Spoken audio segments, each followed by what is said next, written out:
கணவன் மனைவியிடமே பல பிரச்சனைகள் இருக்கின்றன. கொலோசையர் 3:19 இந்த வசனத்தை கொண்டு உங்களுடன் பேசப் போகிறேன்.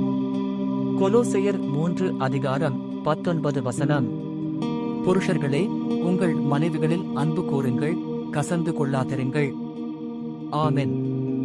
அன்புக்குரிய சகோதரர்களே, சகோதரிகளே, இந்த உலகத்தில் பல வீடுகள் இருக்கின்றன. ஆனால் எல்லா வீடுகளிலும் சமாதானம் இல்லை.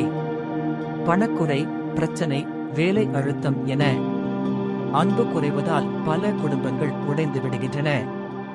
அதற்காகத்தான் தேவன் இன்று நமக்கு இந்த வசனத்தின் மூலம் பேசுகிறார்.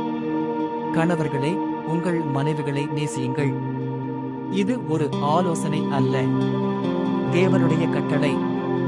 இயேசு சபையை எப்படி நேசித்தாரோ, தன்னையே தியாகம் செய்தாரோ, அந்த மாதிரி ஒரு அன்பை கணவரிடம் தேவன் எதிர்பார்க்கிறார். மனைவியை குறை சொல்லும் அன்பு அல்ல, கட்டுப்படுத்தும் அன்பு அல்ல, காயப்படுத்தும் அன்பு அல்ல. மனைவிகளிடம் பொறுமையாக இருக்க வேண்டும், அன்பாக பேச வேண்டும், அவர்களை பாதுகாப்பாக பார்த்துக் கொள்ள வேண்டும். இவைதான் உண்மையான அன்பு. மனைவியிடம் எப்பொழுதும் கடுமையாக நடக்காதிருங்கள். கடுமை என்றால் என்ன?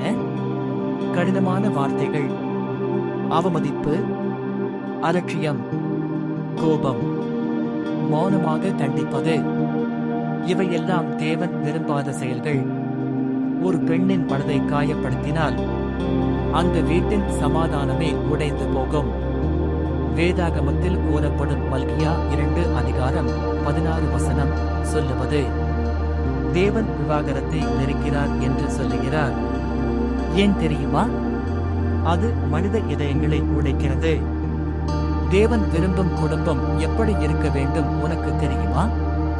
அன்பாய் இருக்கும் குடும்பம், மரியாதை தெரிந்த குடும்பம், ஜெபம் நடக்கும் குடும்பம், மன்னிப்பு உடனே கிடைக்கும் குடும்பம். அங்கேதான் தேவனுடைய ஆசீர்வாதம் தங்கும். பிள்ளைகள் பாதுகாப்பாக வளர்வார்கள்.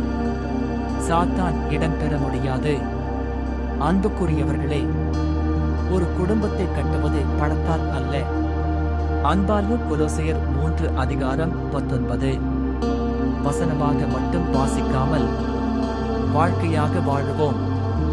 அப்பொழுது நம் வீட்டில் தேவனுடைய சமாதானம் என்றென்றும் நிலைத்திருக்கும். ஆமென்.